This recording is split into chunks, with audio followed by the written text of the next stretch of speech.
All right. And then you just put it later. So Yep. Cool.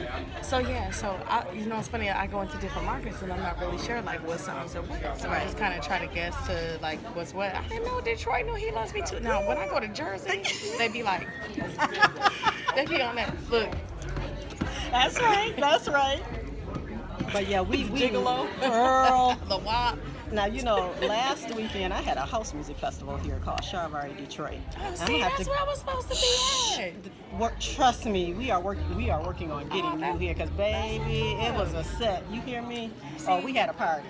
You know what's funny is like it's crazy because I can do an all R&B set. Mm-hmm. I can do like a slow set if they want like a more like grown and sexy crowd, and then I can do an all house set or an EDM set. So I put out like a couple of EDM tracks that did well with like the EC Twins, Richard Beyond, and of course I had when Frankie Knuckles passed. Yes. He did the last mix for me of the song that I did called Love Don't Take Over that I did in Chicago. I did it all like first time. It was Byron Stingley's birthday. Skip was, DJ Skip was in the house. Steve Hurley, Farley, Now that Rocky, was a party. Rocky was in the house. I mean, just all the DJs, and Lady all T the was fans. missing. Right. See, we're going to make that happen. So we all did a show together, and I did an all live band house set, which is the first time I had ever done that, and it was just. Oh, I know it was out the gate. Man, they were playing. I was like. Got me started up. You know what I'm saying? So, yeah, that would be great here to do something like live band. I love that so much more. Like most of the time I come in, sometimes I'll have like the band here and I'll just practice with the band like an hour, 2 hours, something like that. And then we'll do a live band set. Okay. So, y'all want to do something like that? What's the name of that? Charvari Detroit. Okay, so next time I got to come back and do. Always the first weekend in August. Yeah, see. Next time. I'll get your information. Yeah. Trust and believe. Well, so you're on tour. I wouldn't say really on tour, but I'm doing like more spot days. So I'll be somewhere in like recently I was in Dominican. Okay. I did like a hosting set there in the Dominican. Then after that, came home for day, went to London. I had a show with Kathy Sledge. And who else was there? Oh, Jazzy B, Soul to Soul was there. So I did a show with them. Then I came back to yesterday. I did the show for Chris Hammonds Franklin. So it was me, Shy, and Surface. So now I'm here with y'all. After this, I'll be doing a wine and jazz festival out in DC. Nice. And then a show in Orlando. I don't know who all the artists are on that bill, but I'm definitely moving around a lot. If everybody wants to follow me and see what I'm doing, you can go to my IG, which is CeCe Peniston. And then go to Twitter, which is CeCe_Peniston 09. CeCe_Peniston. Just go look it up. And then if you go to the official CeCe Peniston Facebook fan page, I'm the one who's answering that. Really? No, I don't. And that's a rarity because most stars will have, a gatekeeper or someone to do that for them. No, I do it. I have somebody who's working with me, but I feel like sometimes when you're hand on them and when people know it's you, it's like a different energy. It's like, hey, they know it's me. Let some like weird lingo come and they be like, that ain't CeCe. I already know you, how you talk, sweetie. Hey, boo boo. Hey, sweetie. Hey, honey. They see some other stuff, they be like, that was not you. Answer me. I already know. Wow. So it's like I kind of have to do that, but I feel like that adds that little extra special touch to be able to do that. It is, because fans really appreciate that when artists will reach out and take the time to acknowledge them, because I feel like sometimes a lot of artists forget it's the fans that put them there. I'm not gonna lie, sometimes it's hard to just post and do stuff.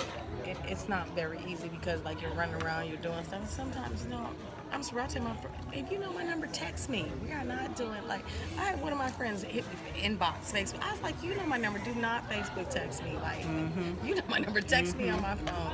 But then a lot of times fans need to remember too that artists have lives outside of their career and they have other things, personal things going on, and sometimes we as fans forget that.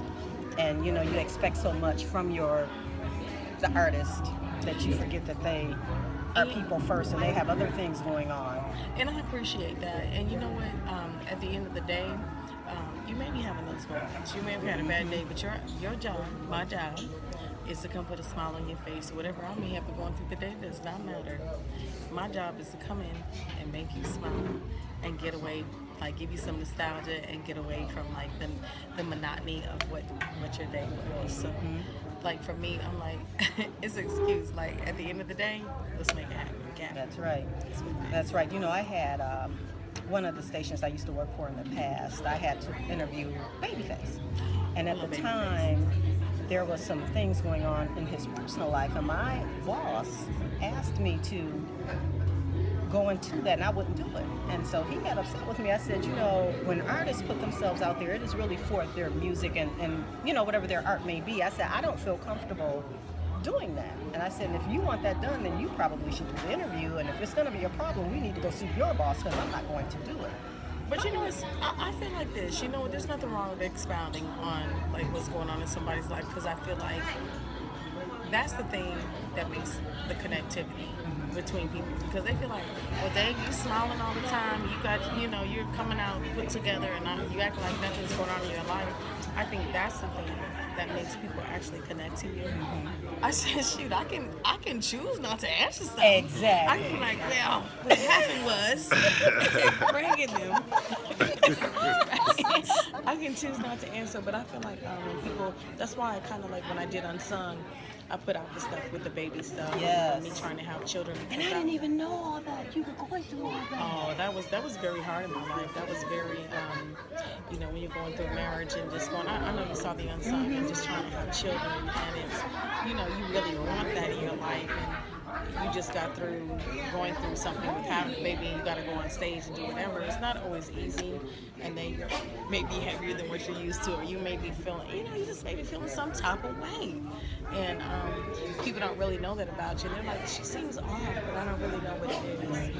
I don't think there's nothing wrong with sharing. It's what you choose to share. Absolutely. But what I do know is that everything is about testimony, and when you go through things in your life and you share those things with people, I feel like people really connect. You're like, hey, okay, you know what? I like her because I feel like I can connect with her. She shared herself with people, because I feel like for a long time I wasn't like that. I was very private, and people really didn't know about my life. And I feel like when I did Unsung, I had people come up to me and they were like, you know what, thank you so much for sharing your story, because I went through the same thing that you went through, and just knowing that you went through that really comforted my spirit and my energy, and thanks for talking about it. I was like, hey, you know, I just feel like you have to do that. That's like my goal. I was like, I don't ever want to be the type of artist. Like I started a foundation called LOTS, which means lifting others to succeed, because I don't want to just be the one that's just holding the mic. To me, you have to be more than that in your life, and you want a different type of legacy that you leave in the world. And I like to help people. I'm a giver and a nurturer, and like one thing I love to do, like they know, and they family, they see my little brother be taking advantage of this shit. Just so you guys know, I'm sorry, excuse me, I have to go there. But my brother knows I like to cook. He's like, hey sis, what did you cook? I'm like, I was like, I didn't cook anything yet, but I'll cook some by the time you get over. He's such a brat. Me and my mama spoiled him, so he's like, I'll be like, let me pull out some steak, put some rice, a little green beans, Oh and my something. God. But we're like this, me and my brother. I call him Quincy Peniston. Like Quincy Jones. Look, recently he went in the studio with me when I did Finally Over. I put it on my IG and my Facebook and stuff like that, because I said I don't want to put it out before 25 years, right? So we're like, I have my whole family and friends all involved in my business, because I feel like, let me pay my friends and family that money. I want to pay y'all. Hey. I got my people like around me. And that's what I was going to ask you. How is it working with your family? Because I know your mom was your manager. Yeah, or your agent. she's like my personal manager right now. Okay. My brother, he's part of the team. He does like all the website. Like my ex-husband at the time, he helps me book shows. My brother, him and my brother go back and forth about doing that. You know, Shelly, who's a good friend of mine, but we work together, and I love that. But she's not only a good friend, she tells me the truth, and we like go over ideas of things that we want to improve, because I feel like you can never really get too comfortable with what you want to do in life, because you know people notice when you do that. Right. You know, so I'm like, hey, let me pay my friends that money. Let me pay my family that money. Let me, you know, yeah. So you never got recouped that cash from, I think it was so you said, from that account that got Listen. This year has been those things. Hey, man, girl, because I was like mad that. when I was watched mad that. as hell. Ooh. Listen, that happened. Remember I said the stuff about the Marvin Gaye stuff.